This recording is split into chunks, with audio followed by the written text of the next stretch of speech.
नमस्कार दोस्तों, मैं धर्मेंद्र शाह पीएसपी कॉलेज की कक्षाओं में आपका स्वागत अभिनंदन करता हूं। दोस्तों, आज की हमारी यह कक्षा प्रथम वर्ष कला हिंदी साहित्य द्वितीय प्रश्न पत्र इकाई 4, जिसमें हम बात करेंगे हिंदी एकांकी के भेद और उपभेदों के बारे में।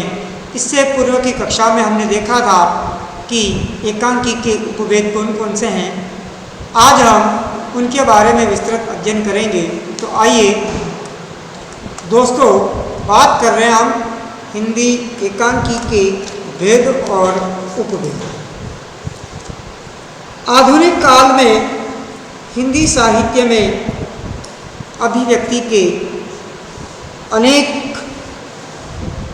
भेद हो गए हैं और यही कारण है कि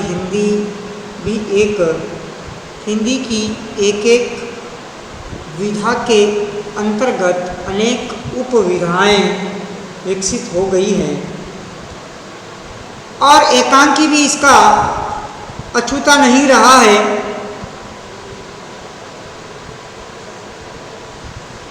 सेठ Govindas, doctor Ramkumar Verma, doctor Satyendra, doctor Nagendra आदि अनेक विद्वानों ने एकांकी के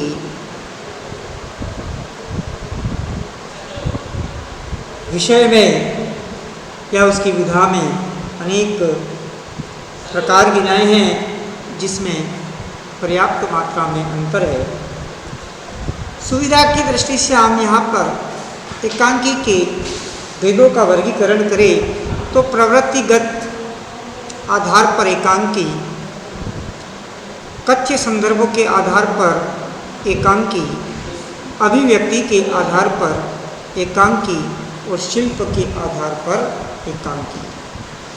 मित्रों, इससे पूर्व की कक्षाओं में हमने इतना ही देखा था कि प्रवृत्तिगत या प्रवृत्ति के आधार पर कौन कौन सी एकांकियों के भेद हो सकते हैं। जैसे हमने प्रवृत्तिगत में देखा तो समस्यात्मक एकांकी, संवेदनात्मक एकांकी, चिंतन परक एकांकी और आदर्शात्मक एकांकी।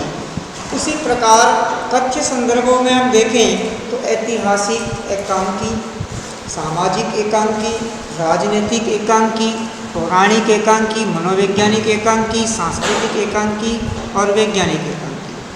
अभिव्यक्ति के आधार पर दोस्तों देखा जाए तो हास्य प्रधान एकांकी, गीतात्मक एकांकी और प्रतीकात्मक एकांकी। चौथा जो भेद था वह था शिल्प के आधार पर एकांकियों, जिसमें दृश्य, स्वगत, रेडियो और फंटेसी। आज की कक्षा में हम एक एक भाग के बारे में देखेंगे। सबसे पहला जो भाग हमारा आ रहा है वह है समस्यात्मक एकांकी। कौन सी? समस्यात्मक एकांकी। जिस एकांकी में या जिस एकांकी के केंद्र में कोई व्यक्तिगत, सामाजिक, राजनीतिक समस्या होती है उसे हम समस्या प्रधान एकांकी कहते हैं। किसे कहते हैं? तो जिसके केंद्र में कोई व्यक्ति हो, कोई सामाजिक स्थिति हो या कोई राजनीतिक समस्या हो, ऐसी एकांकी को हम समस्यात्मक एकांकी कहते हैं। इन एकांकियों में जो समस्याएं उठाई जाती हैं उनका समाधान सांकेतिक तरीके से प्रस्तुत करना एकांकीकार का उद्देश्य होता है। जैसे प्रभाकर माचवे, रामगेय राघव, विष्णु प्रभाकर, सेठ गोविंदास आदि जो एकांकीकार हैं वे इस विधा के ख्यातनाम एकांकीकार हैं और इनके जो पात्र हैं वह अपनी दृष्टि से एक महत्वपूर्ण होते हैं। अब दूसरा आता है दोस्तों, दूसरा है संवेदनात्मक एकांकी। दूसरे बिंदु पे हम चर्चा करें संवेदनात्मक एकांकी। तो इस प्रकार के एकांकियों में लेखक जो होता है वह संवेदना या हृदयस्पर्शी अनुभूति से दर्शकों को भाव विभोर कर देता है, जैसे डॉक्टर राम कुमार वर्मा और सेठ गोविंददास इसी श्रेणी की एकांकीकार माने गए। तीसरा आता है प्रगतिशील चिंतन परक एकांकी। इस प्रकार के एकांकी सामाजिक वर्गभेद पर आधारित होते हैं। उपेंद्रनाथ अश्क इसी श्रेणी के एकांकीकार हैं। और चौथा जो आता है वह है आदर्शात्मक एकांकी। इस प्रकार के एकांकियों का उद्देश्य प्रख्यात कथा या पात्र के माध्यम से चरित्र उत्थान की चर्चा होती है। वृंदावन लाल वर्मा जो एक ऐतिहासिक एकांकीकार हैं, इस श्रेणी के पात्र हैं। अब आते हैं हम दूसरे कथ्य संदर्भों के आधार पर एकांकी, जिसमें पहला आता है हमारा ऐतिहासिक एकांकी। प्रसिद्ध इतिहास पुरुष, प्रसिद्ध ऐतिहासिक घटनाएं के द्वारा जब रचनाकार किसी काल विशेष को जीवित रूप में प्रस्तुत करता है, तब ऐतिहासिक एकांकियों की सृष्टि होती है। एकांकीकार की कल्पना से इतिहास आधुनिक संदर्भों में जीवित हो जाता है और पाठकों और दर्शकों को प्रभावी रूप से आकर्षित कर लेता है, मोहित कर लेता है। कल्पना और इतिहास का संतुलन सत्य हो जाता है। इस प्रकार के एकांकीकारों में सेठ गोविंददास, डॉक्टर राम कुमार वर्मा, गिरिजा कुमार माथुर, गोविंद वल्लभ पंत आते हैं। डॉक्टर राम कुमार वर्मा का दीप्तान एकांकी जो हमने पढ़ा, इस दृष्टि से एक महत्वपूर्ण एकांकी है, ऐतिहासिक एकांकी। दूसरा आता है दोस्तों सामाजिक। इस युग में अनेक एकांकीकारों की विषय वस्तु सामाजिक संघर्ष एवं राजनीतिक आंदोलन की चेतना से संभव है, क्योंकि वर्तमान जीवन में बहुआयामी समस्याएं और नूतन परिवेश की चुनौतियाँ, बेकारी और शोषण इन एकांकियों में निहित व्यंग्य है। पारिवारिक संबंधों को लेकर भी बारीकियां प्रस्तुत की गई है, क्योंकि समाज की समस्या है, परिवार में ऐसी कोई कमी बुराई है जो एक समाज की बुराई है, तो इस प्रकार की एकांकी जो होती है वो सामाजिक एकांकी। तीसरा आता है राजनीतिक, जो राजनीति की समस्याओं को आधार बनाकर लिखी जाती है, जिसमें भ्रष्टाचार आदि। चौथा आता है मित्रों पौराणिक। हिंदी एकांकियों की धारा में पौराणिक जो एकांकियां हैं उनकी धारा विरल है। किसी भौगोलिक कथ्य को युगिक संदर्भों से संयुक्त कर जब रचनाकार अपनी कल्पना शक्ति का प्रयोग करता है, तो श्रेष्ठ पौराणिक एकांकियों का सृजन होता है। इस प्रकार के एकांकीकारों में हम देखें तो रामधरीश त्रिपाठी और जयशंकर प्रसाद, लक्ष्मी नारायण मिश्र आदि एकांकीकारों का नाम होता है। पांचवा आता है मनोवैज्ञानिक।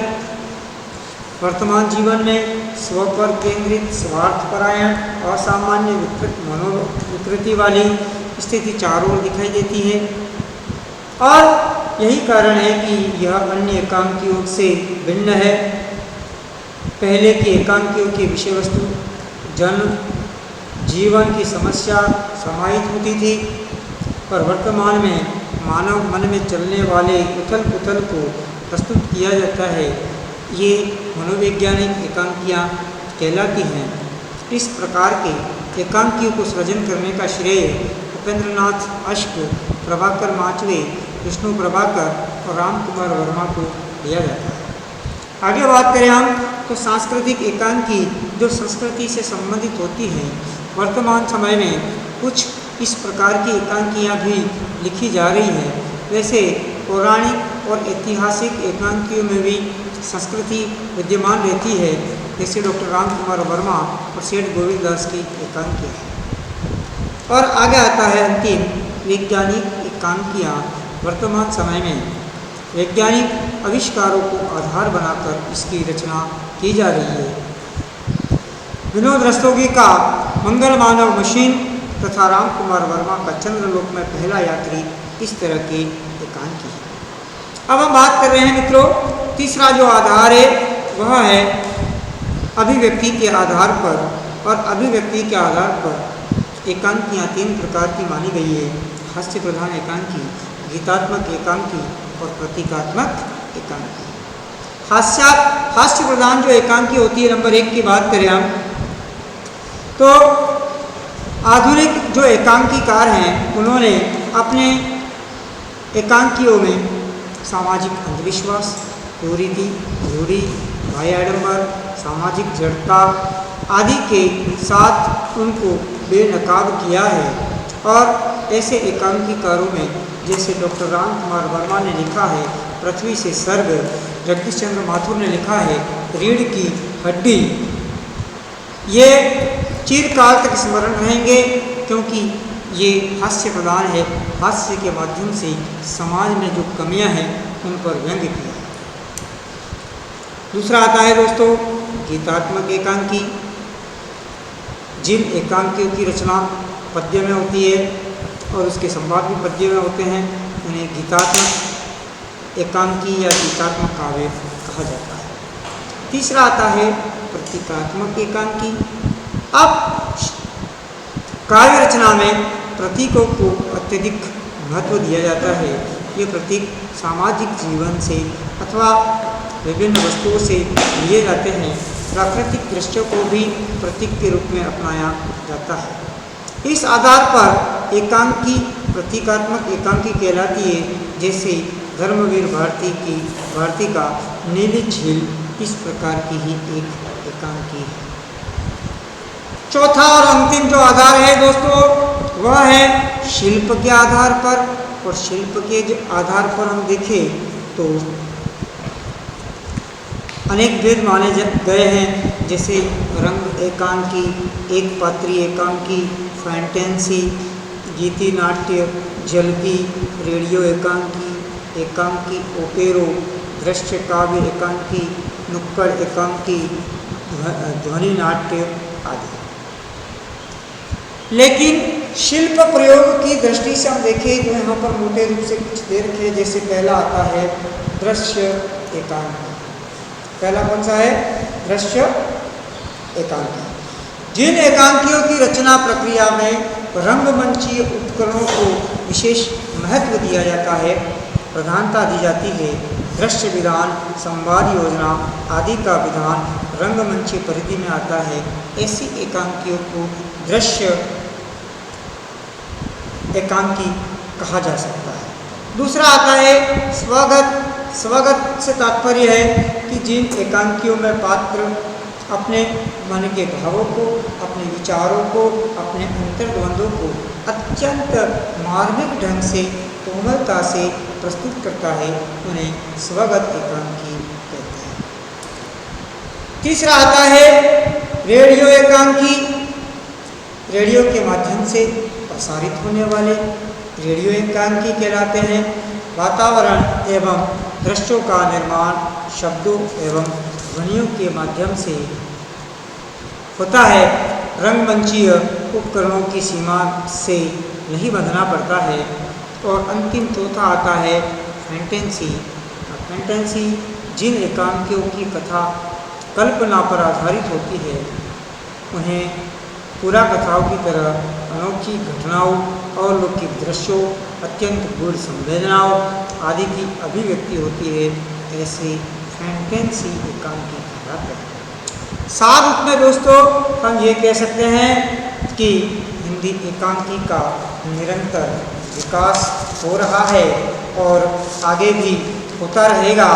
जैसे जैसे समय बीतता जाएगा वैसे वैसे इन साहित्य की विधाओं में भी विकास होता जाएगा। तो दोस्तों, आज की कक्षा में हमने देखा हिंदी एकांकी के भेदों और उपभेदों के बारे में। अगली कक्षा में हम आपसे पुनः मिलेंगे। बहुत बहुत धन्यवाद।